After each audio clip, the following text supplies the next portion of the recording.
The wind screamed outside the cave like it had teeth, gnawing at every crack and seam. Amanda huddled deeper into the rocky crevice, arms wrapped around her two children as their shivering bodies pressed into hers like frightened birds. She couldn't feel her fingers anymore. Her lips were numb. Every breath felt like it might be the last before the cold claimed one of them. Her son Caleb, 7, whimpered softly into her chest, while her daughter Ivy, barely 4, clung to her coat with trembling hands. The snowstorm had come out of nowhere. One wrong turn during a scenic detour, one engine that wouldn't restart, one phone with no signal. And now they were trapped, not just in the storm, but in the deep folds of the mountain where no one knew to look. She'd found the cave by luck, half falling into it while carrying Ivy and dragging Caleb behind. The dog, Duke, had barked and darted ahead as if he sensed it before any of them did. Now he paced near the cave mouth, growling low at the white wind like he could hold it back with just his teeth. Amanda coughed, a dry, cracking sound. Her voice was gone. She hadn't spoken above a whisper in hours, and her throat felt like sandpaper. Her coat was too thin, her boots soaked through. She'd wrapped both kids in every spare layer she had, but it wasn't enough. Not against this. She knew the signs: slurred speech, drowsiness, that quiet sinking that felt like sleep. Ivy had already stopped crying. That scared her more than the cold itself. Caleb blinked slowly at her. "Mom, is someone coming?" She shook her head. "Not yet." Her voice broke on the second word. He nodded like that made sense, like he understood too much for his age. Duke whined and scratched at the snow just outside the cave, his tail stiff, ears high. Amanda looked at him and felt a strange twist in her chest. He was trying to lead, to show something, to go, but she couldn't follow. Her legs barely worked. "Go, boy," she whispered, unsure if he would listen. "Go get help." Duke turned to her, eyes locked with hers in that eerie, soulful way dogs sometimes had when they understood more than humans. Then he turned and vanished into the snow. Caleb whimpered. "He's leaving us?" Amanda tightened her grip around him. "He's finding someone. That's what dogs do." But even she didn't believe it fully. Duke was just a rescue mutt from the shelter. He chased butterflies and barked at sprinklers. He wasn't a hero, was he? Hours passed, or maybe minutes. Time twisted in the cold. Amanda fought to keep the children awake, singing fragments of lullabies she could barely push through her raw throat. Ivy was limp against her chest now, and Caleb's head sagged to her shoulder. She tried to shift, to rub their arms, to do anything that felt like warmth. Her fingers were blue. She couldn't cry. Her tears had frozen before. Somewhere in the back of her mind, she thought, "This is it. No one knows where we are. No one's coming." The headlines would be small. Mother and 2 children found frozen in Mountain Pass. A tragedy with no audience. She bowed her head over her kids, trying to shelter them with her body, and waited. But then, barking. Loud, frantic barking from somewhere far off and growing louder. Amanda blinked, unsure if it was real or just her brain trying to give her hope one last time. But Caleb stirred. "Duke?" he whispered. She forced her head up. The storm still howled, but there was motion outside, fast and purposeful. A dark shape bounded into view, then another behind it. Duke burst into the cave, tail whipping wildly, panting hard. Behind him was a man, tall, wearing a heavy snowcoat, ski goggles, and a radio on his shoulder. "Hello?" the man called out. "Anyone inside?" Amanda tried to speak, but choked. Her throat wouldn't work. She raised a frozen arm. Duke barked wildly, circling her and the kids. The man rushed forward, dropping to his knees beside them. "Jesus, there's 3 of you, I've got you, just hold on." He was already unzipping his coat, wrapping it around Ivy, pulling out a thermal blanket from his pack. "My name's Colton. My house is just 3 miles down. I've got heat. I've got help. Duke found me, scratched on my window like the world was ending." Amanda stared at him, dazed. Colton touched her shoulder.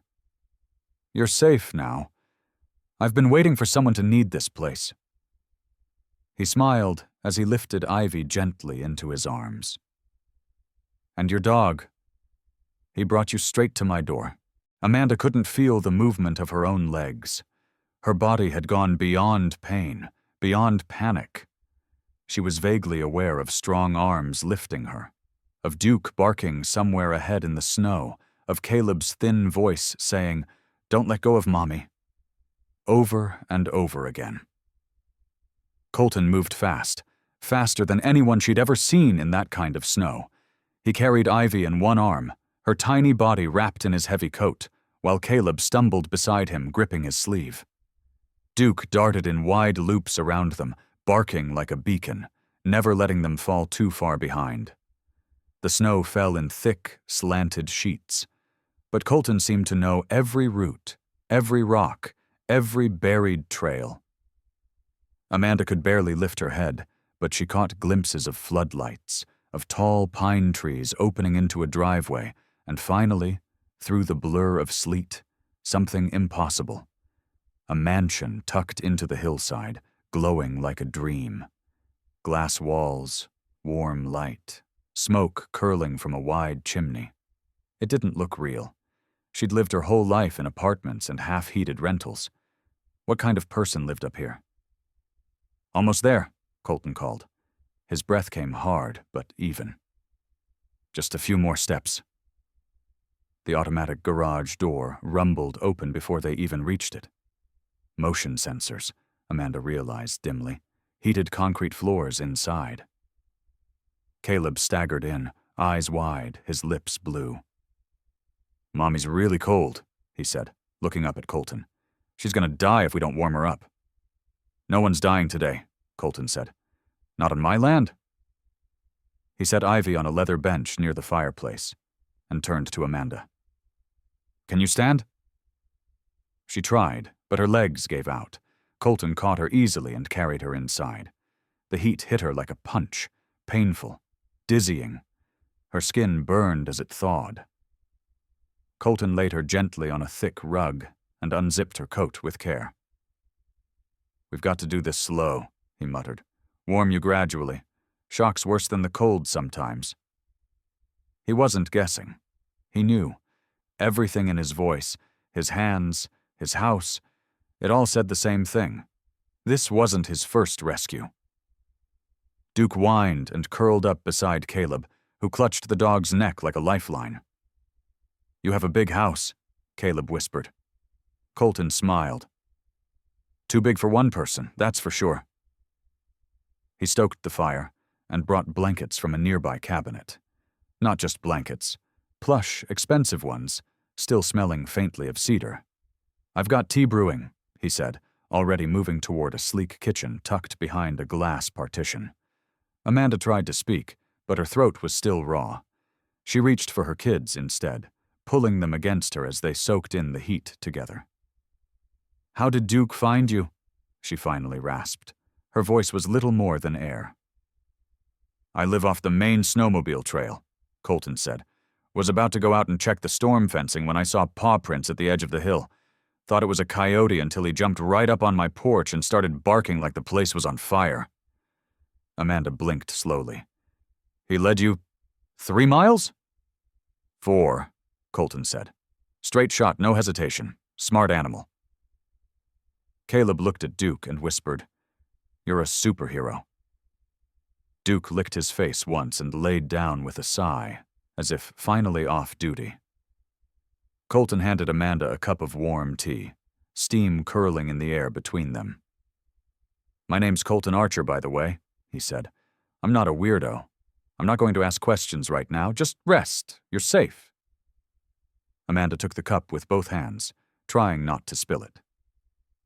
"Amanda," she murmured. "Caleb?" Ivy. He nodded, eyes kind. Nice to meet you.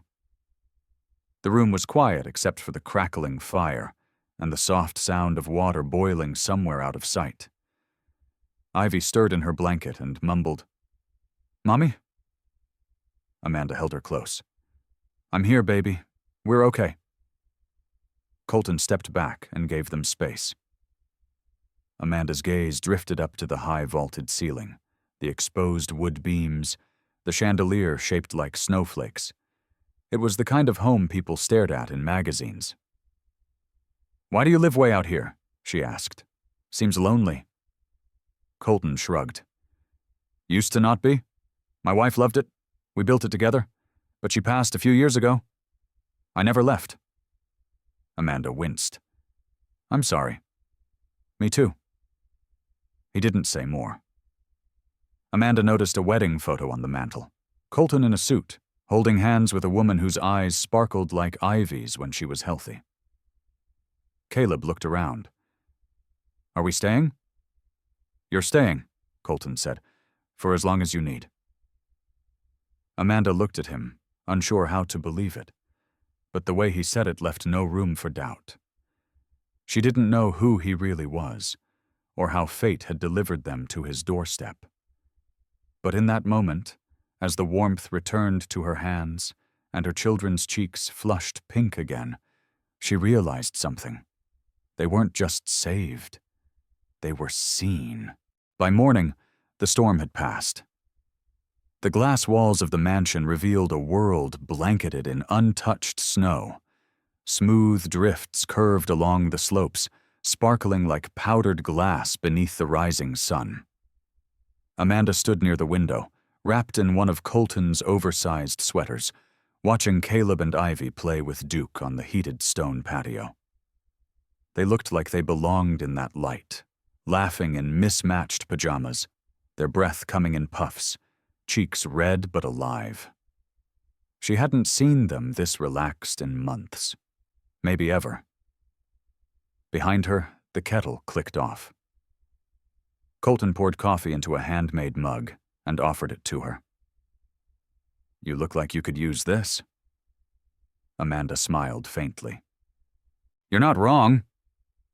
She took the cup and inhaled the rich scent. It didn't feel real. "They're already acting like this is home," she said. "That's how kids are," he replied. "They move toward warmth." She sipped, then asked quietly, "What do you do, Colton?" "For a living?" He looked surprised, then laughed a little. "I guess I don't, really. I used to run a software company. Sold it 3 years ago."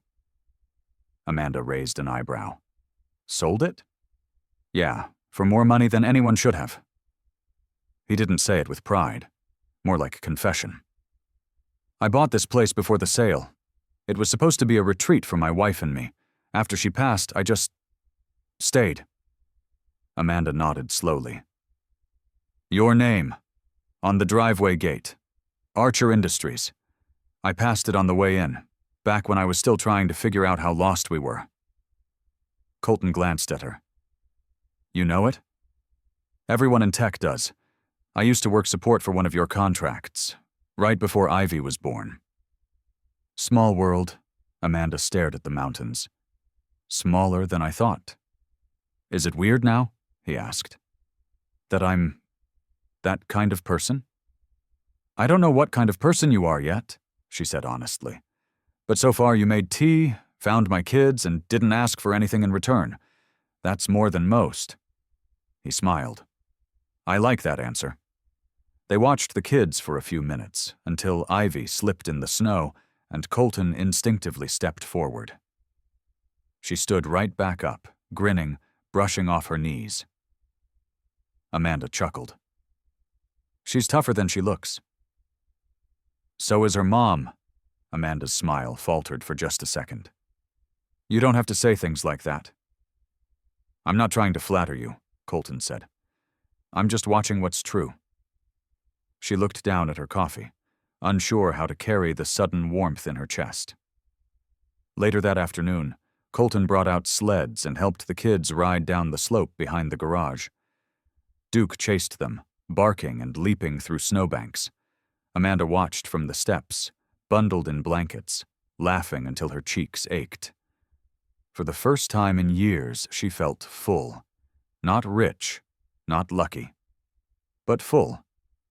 At sunset, she helped Colton make chili in his oversized kitchen. "You don't have to cook," he said, watching her chop onions like a pro. "I like to." "You're good at it." "I used to work in a diner," she said. "Before kids, after tech.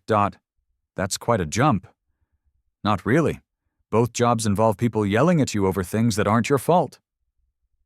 Colton laughed. "Fair."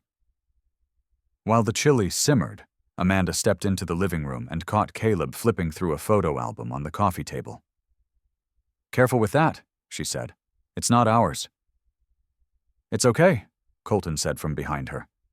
"He can look." Caleb turned a page and paused. "This is your wife?" "That's her," Colton said, quieter now.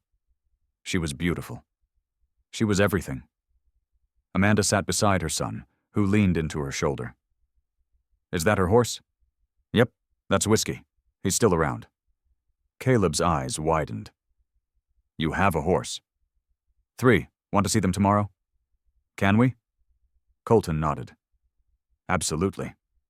After dinner, the kids fell asleep fast, curled up in the oversized den under handmade quilts. Amanda lingered by the fire, while Colton poured them both a glass of wine. "Thank you," she said finally, "for all of this." "You don't need to thank me," he replied. "I've been waiting for this house to matter again." She tilted her head. "What do you mean?" He looked at the flames. "It's a beautiful place, but it's been empty, quiet, too quiet. I kept thinking, someone out there must need it more than I do. And then Duke showed up. They sat in silence, the fire crackling, the wind soft against the windows. Amanda glanced toward the hallway where her children slept. "I don't know how long we can stay." "As long as you want." "Colton, I mean it." His voice was low but steady. "You don't owe me anything. But if this house can be what you need, then that's what it's for." Amanda didn't reply. She just looked back at the fire and let the warmth do what it hadn't in years, reach every part of her, even the ones she thought had gone cold for good. The next morning, Amanda awoke to the smell of cinnamon and the sound of laughter. Real, unfiltered laughter from her children. She sat up on the soft guest bed, sunlight streaking through the windows, and for a moment she didn't remember the cold cave, or the panic, or how close they'd come to being a headline no one read. She followed the sounds to the kitchen, where Ivy sat at the counter with a smear of syrup on her cheek. And Caleb was giggling with his mouth full. Duke lay at their feet, tail thumping. Colton stood by the stove flipping pancakes like he'd done it every day of his life. "Morning," he said when he saw her. "Coffee's ready, and I hope you're not allergic to too much maple syrup, because I've already lost that battle." Amanda smiled, the warmth already spreading through her chest. "I don't remember the last time I smelled pancakes and didn't feel dread about the day ahead." "Then we're off to a good start." They ate together at the wide kitchen island, sunlight pouring in, plates clinking softly. For once, no one rushed. No alarms, no job applications, no silence between bites. Just food, family, and a dog who begged shamelessly. After breakfast, Colton surprised the kids with a trip to the horse stable. It sat farther down the property than Amanda had realized, nestled at the edge of the tree line. The snow had been plowed, revealing a wide gravel path and hand-carved wooden fencing that wrapped around a trio of warm barns. The horses, Whiskey, Luna, and Pepper, were calm and beautiful, with thick winter coats and intelligent eyes. Ivy gasped when Whiskey leaned his massive head over the fence and gently sniffed her mitten. Caleb stood frozen until Colton handed him a brush. "Want to help groom him?" "Can I?" "He'd like that." Amanda watched her son move slowly, cautiously, then with growing confidence.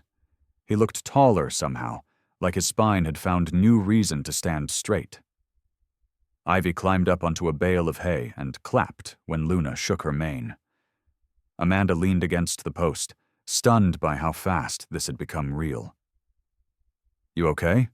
Colton asked, stepping beside her. "I think so," she said. "I keep expecting someone to call the police and say we've stolen this moment." He gave her a sad smile. "Life steals a lot from people like you. Maybe this one can give something back." They walked the kids back up to the house as clouds rolled in again. The forecast warned of more snow in the next 2 days. Amanda didn't say it aloud, but she hoped it came. She wasn't ready to leave yet, not when her children looked like they'd finally stepped out of survival mode. That afternoon, while Ivy napped and Caleb played cards with Duke, Amanda sat with Colton in the study. Bookshelves lined every wall. A telescope pointed toward the ridgeline.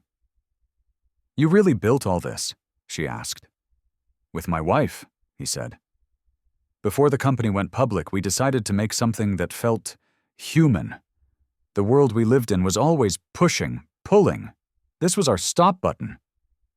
"You ever think of leaving it behind?" "All the time." He looked out the window. "But something kept me here. Something like hope or guilt." Amanda turned to him. "Why guilt?" "Because I got to survive, and she didn't." He paused. "And because I have all of this, and I haven't done nearly enough with it." Amanda hesitated. "You did something this week. You saved us." Colton shook his head. "Duke saved you. I just opened a door." "You opened more than that," she said quietly. Just then, the intercom crackled. "Mr. Archer," a voice said. "There's someone at the bottom of the hill. Says he knows Miss Jameson." Amanda froze. "Did he give a name?" "Elliot Brooks. Says he's your landlord." Amanda exhaled sharply and looked at Colton. "That's not a good thing."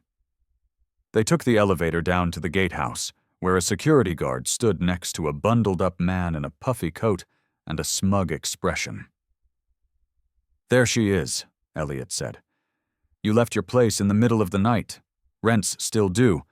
Thought I should check in since you're apparently vacationing in a millionaire's home." Amanda felt her stomach twist. "We had an emergency, Elliot. My kids were nearly—" "I'm not here for an argument. I'm here for my money. You left a heater on. Pipes froze. There's damage. Someone's got to pay." Colton stepped forward. "You're on private property. If you have a financial concern, send it through a lawyer." Elliot scoffed. "Oh, what, you're her bodyguard now?" "Something like that," Colton said calmly. "But also a man with the means to pay off a building you clearly don't take care of. So maybe lower your voice." Elliot's face flushed, but he turned and left without another word. Amanda stood frozen, fists clenched. "I'm sorry," she said. "I didn't mean to drag my mess into your world." Colton turned to her. "You didn't. You just showed me why I still live here." Amanda blinked. "Why?" He smiled. "Because I've been waiting. For someone who needed this place like you." The snow came back heavy that evening, as if the storm had only paused to take a breath. Thick flakes fell in slow spirals outside the massive windows, while the house hummed with soft warmth and golden light. Amanda stood in the kitchen stirring soup, watching Ivy doodle on the back of a grocery receipt, while Caleb helped Colton refill the firewood basket. Duke lay stretched out near the hearth, paws twitching as he dreamed. The quiet comfort of it all felt so unfamiliar, so hard-won, that Amanda barely recognized the woman she'd become in the span of a few days. Someone who trusted, someone who laughed, someone who stayed. But she also knew better than to get too used to it. Just before dinner, as they sat around the table with steaming bowls in hand, the power flickered once, then again, The lights dimmed to half their brightness, and the heating vents sputtered. "Brownout," Colton muttered, already rising. "Shouldn't be a full outage. We've got a backup system." Amanda tensed instinctively. Her eyes darted to the kids, who had frozen mid-spoonful. Ivy's lip quivered. "Is it like the cave again?" she asked. "No," Amanda said quickly. "We're safe. This house has everything. Right, Colton?" He nodded. "We've got generators, solar, batteries. Nothing's going off completely. But I'm going to the control room to check things just in case." "Control room?" Caleb asked. "It's where the house keeps its brain," Colton said with a wink. "You want to come?" Caleb's eyes lit up, and he quickly followed Colton through the side hallway. Amanda sat with Ivy, brushing her daughter's hair back from her forehead, heart pounding harder than she'd admit. She'd spent too many years waiting for things to fall apart. Sometimes the panic came from real danger. Sometimes it came from nothing at all. But she had learned to prepare for both. 10 minutes later, Colton returned with Caleb perched triumphantly on his hip. "Your son just helped me reroute a backup inverter," he said proudly. Kid might be an engineer in disguise. Amanda raised an eyebrow. "You serious?" "Completely. He's sharp. Steady hands, too. Didn't even panic when the panel sparked." "It sparked?" she asked, alarmed. "Only a little," Caleb said, grinning. "It was awesome." Colton laughed and set him down. "The power should hold fine. And worst case, we can manually light the place like it's a ski lodge in the 1800s. Amanda exhaled slowly. "Thank you." "For what?" "For making it all feel normal, even when it isn't." After dinner, they lit candles anyway, more for the atmosphere than necessity. Amanda read to Ivy while Colton and Caleb tried to figure out an ancient board game they found in the hallway closet. It was the kind of night people photograph to remember. But Amanda felt something deeper tugging at her. Around 9 p.m., she stepped out onto the balcony. The air was biting, the silence vast. The property stretched below like a frozen kingdom. Somewhere, buried beneath that snow, was the wreck of her old life. Unpaid rent, broken routines, fear so thick it shaped her breath. Behind her, the glass door slid open. Colton stepped outside, handing her a blanket. "Didn't mean to hover," he said. "I just saw you and thought, maybe you didn't want to be alone." She pulled the blanket tight around her shoulders. "I'm not used to things staying good for this long." He leaned against the railing. "That's a heavy thing to carry. It's my normal. But it doesn't have to stay that way." Amanda looked at him, snowflakes catching in her hair. "I don't even know what to do with kindness that doesn't come with a hook in it." "Then maybe it's time to learn." She said nothing. Not because she disagreed, but because part of her wanted it too badly to speak. "I know what it feels like," Colton said quietly. "To lose someone, and then guard every piece of your heart like it's a vault." Amanda's throat tightened. "I don't think I ever even let anyone into mine. Not really. I've always been surviving too hard." "And now?" "Now I'm scared of what happens if I stop." Colton turned to face her. "You don't have to stop surviving. You just have to let living in, too." Amanda looked out at the endless stretch of white. "You say that like it's simple?" "It's not, but it's worth it." She glanced back through the window. Ivy was asleep on the couch, curled under a quilt. Caleb leaned against Duke, both of them drowsy from firelight and games. For the first time in years, her children looked like they didn't expect the rug to be pulled out from under them. Amanda turned to Colton. "You've been waiting," she said softly. "For someone to need this place, for something to matter again." He nodded. "I have. Well, I think you found us just in time." "No," he said. "You found me." And for once, Amanda didn't push the warmth away. She let it settle. The next morning, the snow had eased into soft flurries, and the mountains looked like something out of a postcard. Crisp, white ridges under a pale sky. Amanda woke earlier than usual, drawn by the quiet. Not the panicked kind she used to fear in cold apartments or broken-down cars, but a gentle hush, the kind that made space for something good. She padded down the hall in borrowed slippers and found Colton already in the kitchen, sleeves rolled up, whisking eggs like it was the most natural thing in the world. "You're always up before the sun," she murmured. "Old habit. I used to wake early to work the markets before the bell rang. And now you make omelets for stray families. Seems like a fair trade." She leaned on the counter, watching him. "You really don't want anything from us? Not money? Not some story to brag about?" "No," he said, then paused. "But I do want something." Amanda stilled. "What?" Colton glanced at her, then turned off the stove. "Time. I want time with people who remind me why this house was ever built. Time to hear someone laugh down the hall. Time to sit at a table that doesn't echo. Time to watch your son discover that he's brilliant, and your daughter figure out how to trust her own voice." Amanda's throat went dry. "That's not small." "It's not." He stepped closer, soft eyes on hers. "I've been waiting, Amanda, for something that felt real, for someone who didn't want to be impressed, just seen."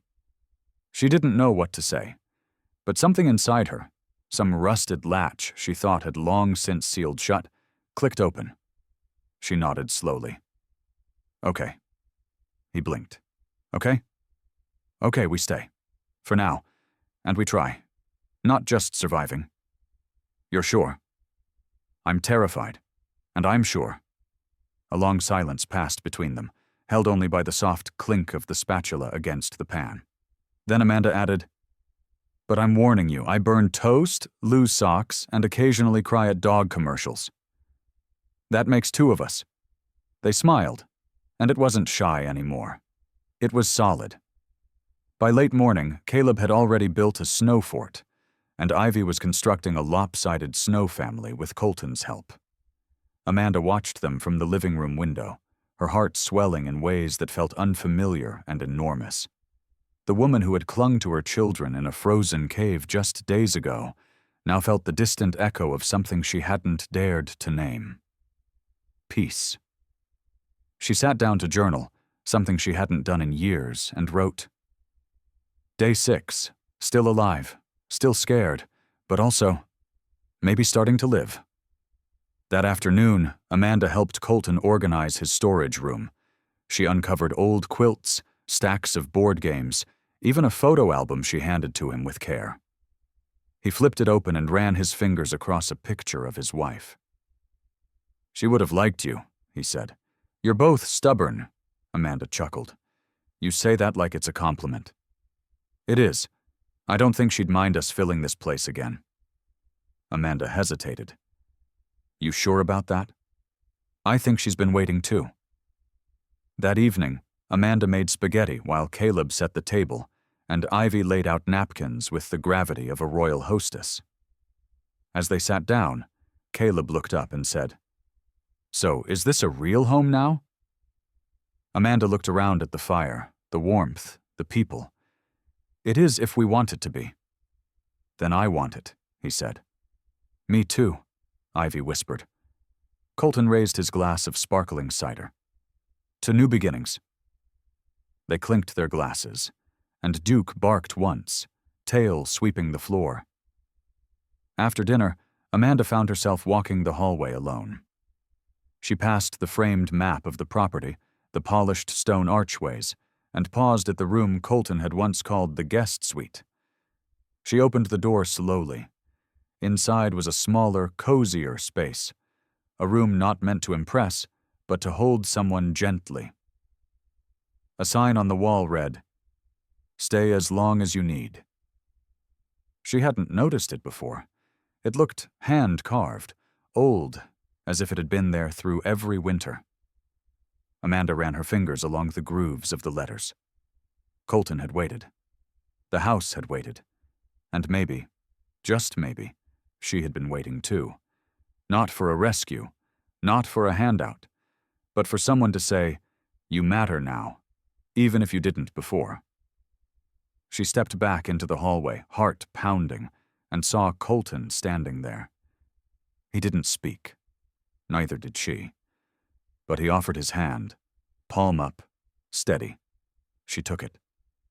And together they walked into the living room where the fire burned warm, and two children lay curled on the couch under one shared quilt, dreaming in a house that was finally starting to feel like it belonged to them, too. The next day brought clear skies and something Amanda hadn't dared think about in days: logistics. As the kids played outside, Caleb riding a sled down the gentle slope behind the barn, Ivy helping Duke dig through snowbanks in search of sticks, Amanda sat at the massive dining table with Colton, a mug of coffee in her hand and a small stack of forms between them. "I called the shelter registry," he said gently. "You weren't officially marked as missing, just overdue on rent." Amanda nodded. "I didn't tell anyone we were leaving, just packed the kids and went. It wasn't smart, but it was urgent. Ivy had a cough and the heat was out again.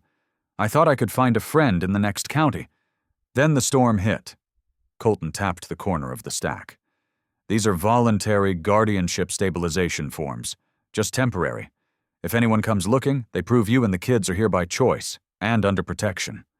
Amanda looked at the forms, her stomach twisting. "So if someone did come?" "I'd protect you, Amanda, but this gives us legal legs to stand on." She picked up the pen, then stopped. "It's strange," she murmured. "I've never signed anything that made me feel like someone actually wanted us to stay." Colton reached across the table. "I do. That night, after the paperwork was signed and filed in a drawer next to the firewood receipts and emergency maps, Amanda found herself standing on the back porch. The sky was clear, spattered with stars. She heard the crunch of boots behind her. Then Colton's voice. "I know this is fast, but it doesn't feel wrong." Amanda turned toward him. "That's what's scary. It feels right. And I don't know how to trust that yet." "You're not the only one learning," he said. "After my wife passed, I didn't let anyone in, not even family. I just sat in this house, trying to make sense of what I still had." Amanda looked up at him. "And now?" "Now I want to build something again. Not copy what I had. Create something new. Something real." She exhaled slowly, the cold fogging between them. "What if I break it?" "Then we build again. That's how real things work." Later, as the kids dozed near the fireplace and Colton turned down the hallway lights, Amanda tucked Ivy into the guest bed and whispered, "We're safe here. You know that, right?" Ivy nodded sleepily. "He's nice, and his blankets smell like pine." Amanda smiled. "That's because they've been folded for too long. You unfolded them." Ivy pulled the covers to her chin. "You always fix things." Amanda's throat tightened. "I try, baby." "You're good at it." Across the hallway, Caleb lay on the pull-out sofa in the den, a book balanced on his chest. "Mom," he said as she walked in, "do you think we'll stay for a long time?" She sat beside him. "Do you want to?" "Yeah, I don't miss our old place." "Not even your superhero sheets?" "They were itchy." Amanda laughed softly. "Then yes, I think we'll stay." "He's not just being nice, right?" Caleb asked. "Colton? He doesn't want something later?" "No," she said. "He's just a man who has more than he needs, and for once, wants to give it away the right way." Caleb nodded. "Okay, I like that." The next morning, the kids helped Colton shovel snow off the driveway, Ivy trailing behind him like a duckling. Amanda stayed back to make cocoa and sort through the backpack she hadn't touched since they'd been rescued. At the bottom, she found a folded envelope, one she'd written weeks ago, a letter addressed to no one. Just in case. She opened it, and her own handwriting stared back. If we don't make it, please tell them I tried. Please tell them I loved them more than the world ever gave me room to say. Please tell them I didn't want to leave this way. Amanda folded it slowly, quietly, and slipped it into the fire. The paper curled, darkened, then vanished into flame. Caleb and Ivy burst in a few minutes later, cheeks flushed with cold, Colton behind them shaking snow from his coat. We built a snow dog for Duke, Ivy said. He bit its nose. Duke barked in protest. Amanda smiled and poured cocoa for each of them. You should name the snow dog, she said. Something noble. Sir Barkley, Caleb declared. Night of cold treats. It's official, Colton said. You're weird, and I like it. They all laughed, an easy, collective sound that didn't come from effort or pretense, just from finally feeling safe. Later that evening, Colton sat beside Amanda by the fire. There's something I've been meaning to ask, he said. She looked over, nervous. What's that? You said you've never had anyone help without expecting something back. Yeah. So let me ask. What would you want in return if this were your house? Amanda considered that. A good meal, laughter down the hallway, a little noise that means the place is loved. Colton smiled. Then I'd say we're even. And as the fire glowed and the snow settled deeper into the night, Amanda rested her head on his shoulder, still cautious, still healing, but no longer afraid of what came next. The day began with sunlight, real, golden light streaming across the snow-covered valley, like the world had finally remembered how to be kind. Amanda stood in the kitchen, watching Ivy draw hearts in the condensation on the window, while Caleb helped Colton scoop food into Duke's bowl. It was their new rhythm now. No alarms, no cold wake-ups, just warmth and motion and quiet trust. Amanda had never lived this slowly before, or this fully, but after the dishes were done and the firewood restocked, Colton disappeared into his office, saying only that he had a few things to handle. Amanda assumed it was business, whatever people with no financial worries did on their quiet days. She spent the afternoon sorting laundry and fixing a tear in Caleb's jacket, while Ivy insisted on teaching Duke to high-five. The house held a steady comfort now, like it had accepted their presence not just as guests, but as something more permanent. Around 4 o'clock, Amanda walked past Colton's office on her way to the linen closet. The door was open just enough to see him hunched at his desk, pen moving slowly across a sheet of parchment. His shoulders were tight, and he paused often, like he was choosing each word with care. She meant to walk past, but something about the stillness pulled her in. Writing a memoir? She asked gently, leaning against the doorframe. Colton looked up, startled but not defensive. Not quite. Mind if I come in? Please. She stepped into the office, taking in the wall of books, the framed photos, the small sculpture of a curled-up fox that sat beside a stack of old journals. I've always liked this room, she said. Feels like it remembers things. Colton smiled faintly. It does. Amanda glanced at the paper in front of him. It wasn't business. It wasn't a letter for a lawyer or a banker. It was addressed to Caleb and Ivy. Open when you're ready. She froze. You're writing them a letter? Just in case, he said softly. Not for now, not for anything bad. But I thought, if I'm going to keep being a part of their lives, I want them to know exactly what they mean to me. No guessing, no questions left behind. Amanda sat down across from him, heart tight. That's kind. It's necessary. I've seen what happens when people disappear without words." "So have I," she whispered. He folded the letter gently and slid it into an envelope, sealing it with a quiet sigh. "They've given me more life in a week than I've felt in the last 3 years." Amanda blinked back the sudden heat behind her eyes. "They've never had anyone say something like that." "Then maybe it's time they hear it." That night, Colton cooked dinner while the kids played cards. Ivy wore a crown made from construction paper, and Caleb insisted Duke only bark on 7s, which made no sense but made them all laugh.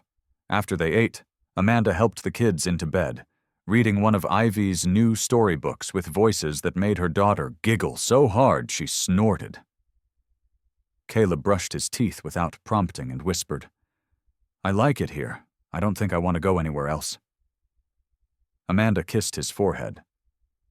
"I don't think I do either." She turned off the lights and padded quietly down the hallway, where Colton sat near the fireplace with a folder in his lap. "You okay?" she asked. He looked up. "I've been thinking about something." "Uh-oh. Something long-term." Amanda sat beside him, wary but open. "I'm listening. You said once that this house felt like too much, too big, too quiet." "It did. What if we made it less quiet?" She frowned. "You mean, like, bring more people in?" "Sort of. I've been working with a friend who runs a network of housing support programs. He says there's no shortage of women with kids who just need a safe landing, even for a few months." Amanda's eyes widened. "You're thinking of turning this into a shelter?" "Not exactly. More like transitional sanctuary housing, but with a soul, with warmth, like what you found here." Amanda was quiet for a long moment. "That would change everything." "Would it?" "It would make this place something bigger than us." "Or exactly because of us." Amanda looked at the fire, at the place where Ivy's drawing hung on the fridge, at the folded blanket Caleb had left neatly behind. "You really think this house can hold more stories?" "I think it's built for them." Amanda took a deep breath. "I'd help. If you really do this, I'd stay and help." Colton turned to her. "I was hoping you'd say that."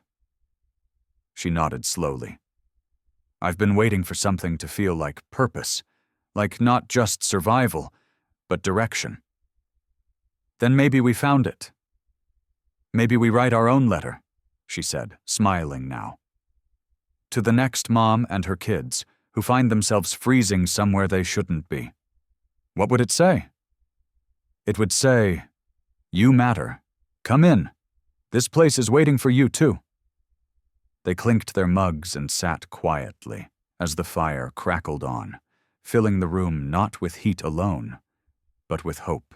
Amanda stood at the base of the long stone driveway, looking out at the winding road that had once led her toward panic, and now only whispered peace. The snow had melted in patches, revealing frost-bitten gravel and budding green. Spring wasn't here yet, but it was coming, and for the first time in years, she wanted to stay long enough to watch it arrive. Behind her, the house buzzed with life. Colton was in the garage unpacking supplies for the guest wing renovation. Ivy was stringing beads into bracelets at the kitchen counter, singing off-key. Caleb was in the barn with whiskey, brushing the horse's side like he'd been born to care for things that listened quietly. Amanda held a piece of mail in her hand, fingers curled around it like it might vanish if she let go. It was from a friend she hadn't heard from in years, an old co-worker who'd somehow found out she was still alive, still in the world. The letter was kind, surprised, full of, "We thought you were gone, and if you ever want to talk." She read it twice, then folded it carefully and slid it into her jacket pocket. She wasn't ready to write back yet, but she wasn't angry either. She just wasn't the same person anymore. She walked back toward the house, gravel crunching under her boots, and paused as she reached the porch. Ivy had taped a new sign to the front door. It read, "Welcome.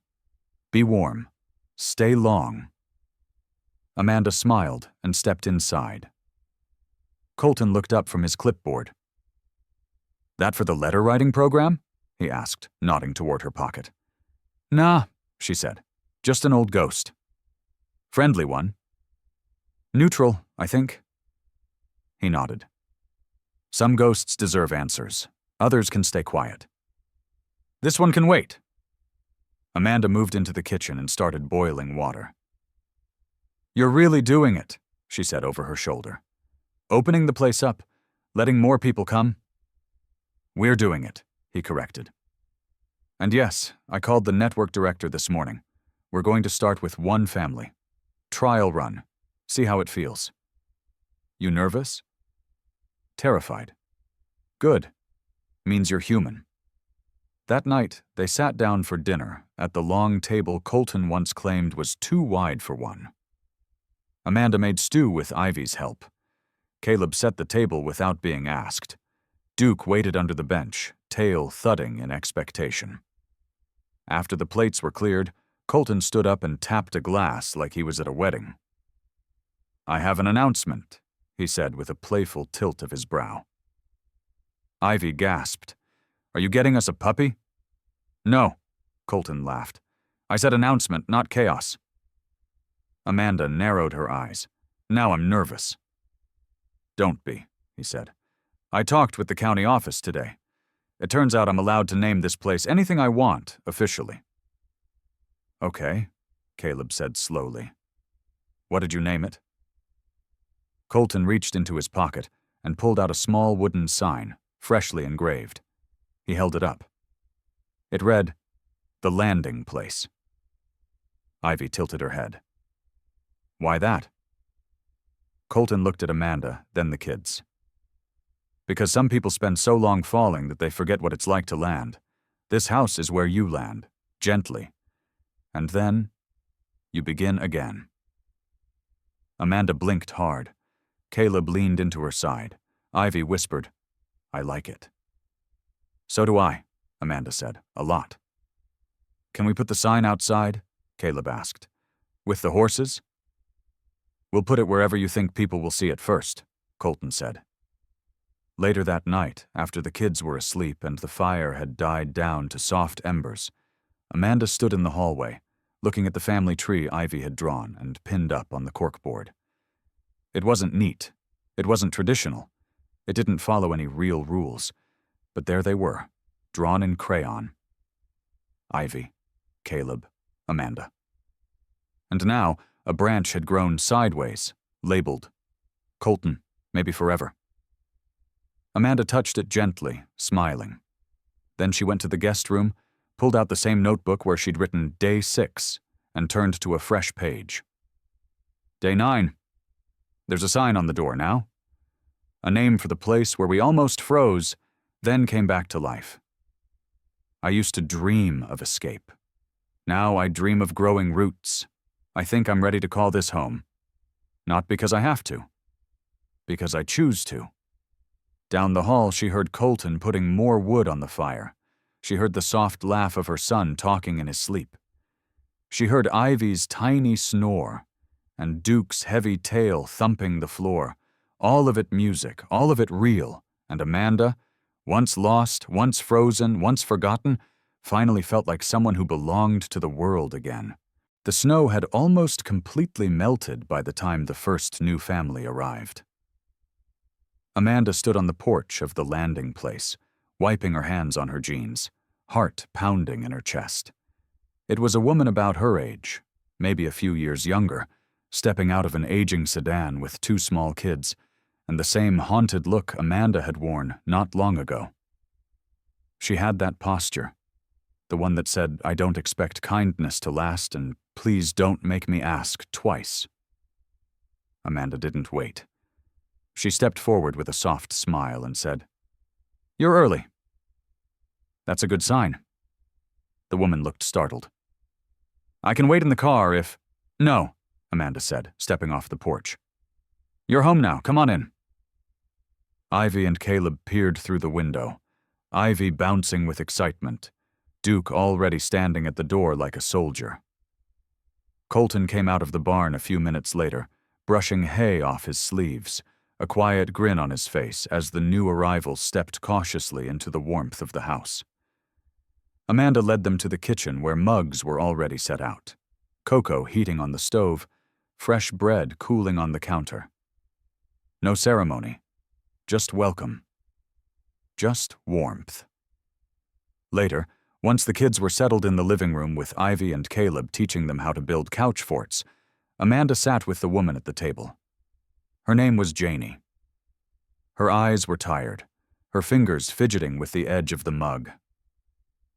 "I didn't know where else to go," she admitted. "Then someone at the shelter said a man on a mountain was taking people in. Sounded like a joke." "It used to be," Amanda said softly. "Now it's something else. Something true." "He doesn't expect anything?" "No," Amanda said. "He gives what he has, and he lets us figure out what we're ready to give back." Janie looked at her, eyes full of disbelief. "And you? You're just here?" Amanda nodded. "I was the first. We arrived half-frozen, terrified, and that dog, Duke, he found Colton and brought him to us. That's how all of this started." Janie looked at Duke, who was now curled up beside her youngest child, both of them fast asleep. "Well," she whispered, "bless that dog." Amanda smiled. Every day. As night fell, the house didn't feel crowded. It felt fuller. The fireplace glowed brighter. The laughter grew louder. There were more dishes to wash, more stories to hear, more hands reaching for comfort, and more offered. Colton pulled Amanda aside after dinner as she wiped down the table. "You okay?" he asked gently. "It's a lot." Amanda leaned against the counter. "It is, but it's the right kind. We'll grow slow, one family at a time. That's the only way this works." Colton glanced toward the living room, where Caleb had just handed Janie's daughter a mismatched pair of socks with great ceremony. "You ever think about what would have happened if Duke hadn't found me?" "All the time," Amanda said, "and I thank the world every day that he did." "I've been meaning to tell you something," Colton said. "I know we agreed to keep everything light, no pressure, no big plans, but I filed something a few days ago." Amanda raised an eyebrow. "Oh?" "A deed update. I added your name as co-founder of the foundation, of this place." Amanda's mouth parted, but no words came. "You don't have to stay forever," he said. "But you were the first soul this house wrapped around. I wanted it to remember that, legally, not just emotionally." She took a long, shaky breath. "I don't want to leave. Not now. Maybe not ever." Colton stepped closer. "You're not a guest anymore, Amanda. You're the reason this place knows how to open its arms." "And you," she said, "are the first man I've ever believed wouldn't leave when the weather changed." "I've had enough winter," he said softly. "I'd like to live where spring stays." Amanda looked up, tears threatening to spill, but for once they weren't from grief. "We're not broken anymore, are we?" Colton shook his head. We're just mending. Together." That night, as everyone settled under blankets and Caleb read to Ivy from the same book Amanda once carried in her frozen backpack, she curled up on the sofa and pulled out her journal. "Day 10, she wrote. "We opened the door today. And this time, I wasn't the one being rescued. I was the one offering the cocoa. The one saying, 'You're safe now.' This house may have started as his, but now it's ours. Not because we were lucky, but because we stayed long enough to matter." Across the room, Duke lifted his head and watched her with slow, understanding eyes. Amanda smiled. "We're home, boy," she whispered. "For real this time." And as the fire burned low and the snow fell again, gentle now, harmless, the landing place stood warm and wide, its doors still open, its arms still waiting. Please like, share, and subscribe to support more true-hearted stories on General Common Tales. If you found a mom and her kids freezing in a cave, would you open your door like he did? Tell us in the comments.